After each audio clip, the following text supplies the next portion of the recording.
Les enfants chez une gardienne étaient contraints de voir leur mère partir. Alors qu'ils étaient contraints de voir leur mère partir, elle avait pris la voiture jusqu'à la maison de Hill House. À la maison de Hill House, elle franchissa la porte, et une fois la porte franchie à l'intérieur, elle se dévêtit et se mit nue à l'intérieur de la maison, mettant une robe rouge qu'elle portait pour un bal, ou alors qu'elle portait même pour une soirée. Devant elle, ce qu'elle voyait mais que les autres ne voyaient pas, c'était une soirée de femmes réunies tous autour de la table, sur des vieilles chaises et des vieux fauteuils, ensemble l'un à côté des autres, des vieilles lampes et des vieux luminaires. Une femme qui racontait l'histoire un fantôme dont les yeux étaient gris et dont son visage se décarquelait. Se décarquelait comme du plâtre qui tombait d'un mur. Elle racontait l'histoire de ce fantôme, et la mère des enfants, tout de suite, se mit à sourire.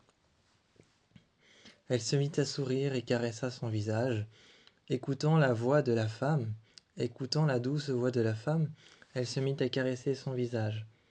La voix de cette femme qui racontait l'histoire de ce fantôme l'envoûtait, et elle était en train de l'écouter. Elle voyait ces jeunes femmes assises sur le fauteuil et s'en étaient approchées, mais leur visage mutilé par le passé, mutilé par les traumatismes et par les peurs, par le fait de regarder devant soi et d'affronter ses peurs. Elle regardait leurs visages et voyait des visages différents que ceux qu'elle avait vus de loin. La maison était en train de lui faire face. La maison était en train de lui faire face, et elle regardait les visages de ces femmes. Ces femmes hurlaient, et elle pouvait entendre les cris. Elle était en train de danser, et plutôt que de crier ou que de partir en courant, elles se mirent à danser. Elles se mirent à danser comme si elles étaient deux. Comme si elles étaient deux, elles se mirent à danser.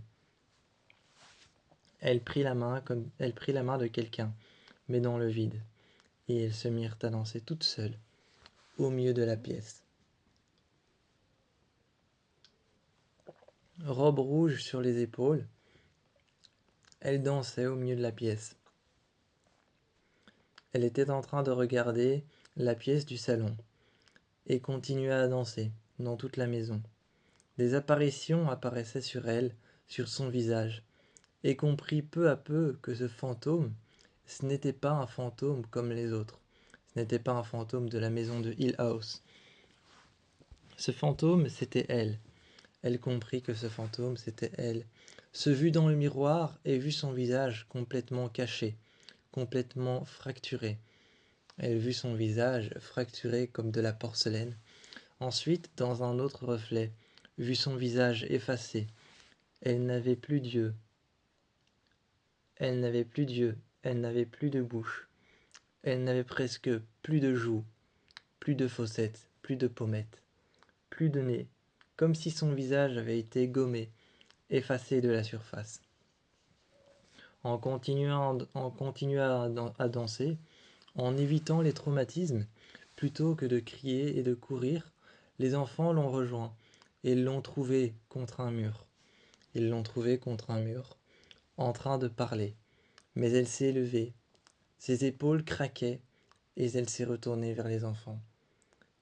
Elle a pris Luc près de elle. Elle a pris Luc près de elle. Elle lui a caressé le visage et les cheveux, en lui disant « Oh, mon beau !» Et puis elle l'a regardé. Là, sa voix s'est transformée, comme un grognement intérieur dans sa gorge, remontant lentement et tranquillement jusqu'à la surface. Puis elle a arraché la peau de ses yeux. Elle a arraché la peau de ses yeux, laissant 4 griffes visibles sur ses yeux. Ses yeux sont devenus d'un noir profond, comme des cendres qui tombaient de son visage d'en dessous de sa peau. Elle est restée là, et les voix qui sortaient de sa gorge, qui étaient très intérieures, commençaient à se faire extérieures, une voix transformée mais qui résonnait en écho. Les enfants sont partis, ont pris la voiture avec laquelle ils sont venus et sur laquelle ils ont vu sur la route la voiture de leur mère qui était complètement abandonnée sur le côté. Ils n'ont pas pris la voiture de leur mère ou alors ne l'ont pas saisie ou appelé la fourrière pour venir la récupérer. Ils ont récupéré leur mère qui s'était qu'ils ils ont récupéré leur mère qui s'était effondrée sur le côté, dans le qui s'était effondrée sur le côté à l'intérieur de la voiture. Les enfants, Luc et Théodora était en train de conduire. Elle était concentrée sur ce qu'elle faisait. Luc, lui, était en train de regarder sa mère, de s'approcher d'elle, comme s'il s'approchait de sa mère et que c'était encore réellement elle, alors qu'elle parlait. Dans son sommeil, elle murmurait des choses. Elle murmurait des choses que Théodora pouvait comprendre avec son gant qu'elle portait à la main. Elle se souvenait de son don de pouvoir comprendre et entendre les fantômes, comprendre leur douleur. Et là, ce n'était pas la douleur de sa mère ou la douleur de sa maladie. Ce n'était pas la douleur de la maladie. La douleur de sa maladie qui était mentale, mais c'était une autre forme de douleur, venant d'un fantôme extérieur. Et plus elle écoutait, plus elle entendait tout ça, plus elle se disait qu'il y allait se passer certaines choses autour de leur mère. Ils l'ont ramenée à la maison. À l'appartement, il s'est passé certaines choses. Théodora a commencé à remarquer des sensations. Elle a commencé à remarquer des sensations. Le froid la nuit qui se faisait plus présent. L'obscurité qui se faisait présente à des endroits la journée, lorsqu'il y avait un plein soleil. L'obscurité qui se faisait présente à un endroit lorsqu'il y avait plein soleil, souvent juste devant l'escalier. Et Théodora, elle, gardait sa main dans l'appartement sur les murs, pour pouvoir lire et comprendre les fantômes qui étaient piégés ici. Un soir, Luc s'est endormi. Il s'est alors baissé. Sous son lit, il entendait des grattements, quelque chose qui grattait le matelas et qui grattait les lattes en bois. Il a vu alors 2 pieds. Il a vu 2 pieds de l'autre côté du lit, là où il a abaissé sa tête, remarquant la présence d'un homme qui était en train de marcher autour du lit. Les pas se faisaient plus présents, contournaient le lit et arrivaient vers lui. Au final, le visage de l'homme n'est pas tombé là où il pensait qu'il allait tomber, là où il allait apparaître, en face de lui de l'autre côté du lit, mais juste à côté de lui, sentant sa main faire une pression sur son dos. Luc s'est saisi, réveillant les enfants, réveillant ses frères et sœurs, pour pouvoir voir sous son lit s'il y avait quelque chose. Sa sœur est arrivée et a regardé sous son lit, mais il n'y avait rien. Alors qu'ils attendaient, dans l'obscurité, une silhouette était assise sur le fauteuil dans le coin de la pièce de l'appartement, mais impossible à déchiffrer, si c'était un homme, une femme, ou alors un fantôme. Impossible, impossible à déchiffrer. Cette silhouette était assise. Le fauteuil, d'avant en arrière, était un fauteuil à bascule. Ce n'était pas un rocking chair, juste un fauteuil qui basculait d'avant en arrière, et ses pieds frappèrent contre le sol lourdement.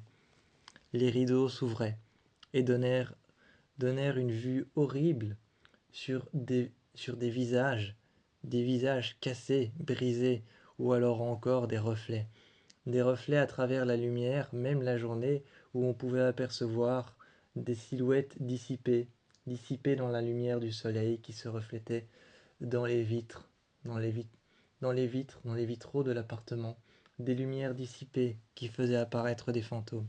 Et tout cela tournait autour de sa mère, jusqu'à ce qu'elle s'est mise sur un fauteuil, à leur raconter la vraie vérité de pourquoi elle était allée à Hill House ce soir-là. Mais personne n'a jamais su réellement ce qui s'était passé, car tout tournait autour de sa maladie mentale. Sa maladie mentale en détenait le secret. Elle-même ne savait même pas pourquoi elle était allée là-bas. Mais lorsqu'ils ont trouvé la robe rouge, tout a empiré.